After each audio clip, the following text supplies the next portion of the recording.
एक बार की बात है। एक लड़की थी जिसका नाम सारिका था। सारिका 15 साल की लड़की है जो छुट्टियों में अपने गांव दादा दादी के घर घूमने जाती है। सारिका जब अपने दादी के घर पहुंचती है तो उसके दादा दादी अपनी पोती से मिलकर बहुत खुश होते हैं। पर यह बात किसी को नहीं पता था कि जल्दी ही इनकी इस खुशी पर ग्रहण लगने वाला है। सारिका का कुछ दिन तो उसके गांव में बहुत अच्छे से बीता। फिर एक दिन सारिका अपने सहेलियों के साथ गांव के बगीचे में खेल रही थी। सारिका खेलते खेलते आम के पेड़ को देखती है। उसके बाद वो अपने सहेलियों से कहती है, चलो ना आम तोड़ते हैं। सारिका पत्थर से आम को तोड़ने की कोशिश करती है और उसके पत्थर आम पर लग भी जाता है, जिससे आम गिर जाता है। पर आम गिरते हुए थोड़ी दूर मिट्टी में दबे एक पोटली के पास चला जाता है। सारिका जब आम लेने वहां पहुंचती है तो उसे पोटली का थोड़ा हिस्सा उसे दिखाई देता है। वो सोचती है कि ये क्या है। ये सोचकर वो पोटली बाहर निकल लेती है। इस पोटली को खोलकर देखती है तो उसे उसमें से कंगन मिलते हैं जो बहुत पुराने दिख रहे होते हैं। सारिका को तो पता भी नहीं था कि ये कंगन उसकी जिंदगी का सबसे भयानक हिस्सा बनने वाला है। वो कंगन उसे अपने ओर आकर्षित कर लेता है, जिसकी वजह से वो उस कंगन में अपने घर लेकर चली आती है। घर आकर वो सारी बातें अपने दादी को बताती है और वो कंगन भी दिखाती है। फिर दादी ने जो कहा वो सुनकर सारिका डर से कांपने लगती है। दादी कहती है कि वो पोटली कोई आम पोटली नहीं है, वो एक चुड़ैल की पोटली थी।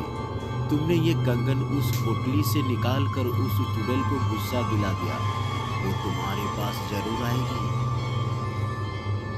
सारिका डरते हुए दादी से बोलती है, मैं समझी नहीं दादी, वो क्या है और कैसे आएगी?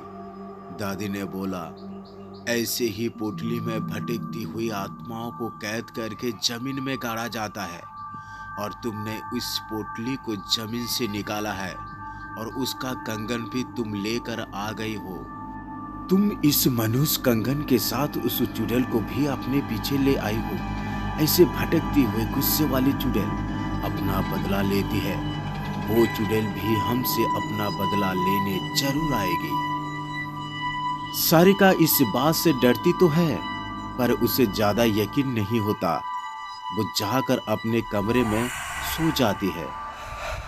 उसी रात को करीब 1 बजे उसके कमरे की लाइट जलने बुझने लगती है। सारिका की नींद खुलती है तो देखती है लाइट नहीं है। वो अपने बिस्तर के बगल में रखे टेबल पर पानी पीने के लिए मुड़ती है। तभी वो देखती है कि टेबल के पीछे कोने में कोई औरत बैठी है जिसकी आंखें एकदम लाल है। सारिका चिल्लाते हुए अपने दादी के पास जाती है, पर दादी के कमरे में दादी उसको नजर नहीं आती। वो दूसरे कमरे में जाती है तो दादी उसको जमीन पर गिरी हुई मिलती है। सारिका अपने दादा को खोजने जाती है, पर उसके दादा उसे नजर नहीं आते। जब वो पूरे घर के अंधेरे में खुद को अकेला पाती है तो डर के मारे बेहोश हो जाती है। सुबह उसकी नींद खुलती है तो उसे अपने दादा दादी दिखते हैं। वो अपनी दादी को सारी कहानी बीती रात की बताती है। दादी बोलती है, हम दोनों अपने कमरे में ही थे। दादी सब समझ गई। उन्होंने बोला, ये सब उस चुड़ैल का किया है। वो कंगन उस पोटली में वापस रखना होगा, वरना वो यहाँ से नहीं जाएगी। सारिका बोलती है, चलो ना दादी, अभी कंगन रख आते हैं। दादी बोलती है, नहीं, उस चुड़ैल से पीछा छुड़ाना है तो तुम्हें अकेला ही, वो भी रात में जाकर उस कंगन को वहां रखना होगा, क्योंकि वो तुम्हारे पीछे हैं। सारिका हिम्मत करके कहती है, ठीक है, मैं जाऊंगी। दादी ने बोला, ये सब वो चुड़ैल इतनी आसानी से नहीं करने देगी। इसीलिए दादी ने उसे रात में जाने से पहले एक मंत्र से युक्त ताबीज उसके हाथ पर बांध देती है। अब सारिका रात होने के बाद अकेले बगीचे की तरफ निकलती है।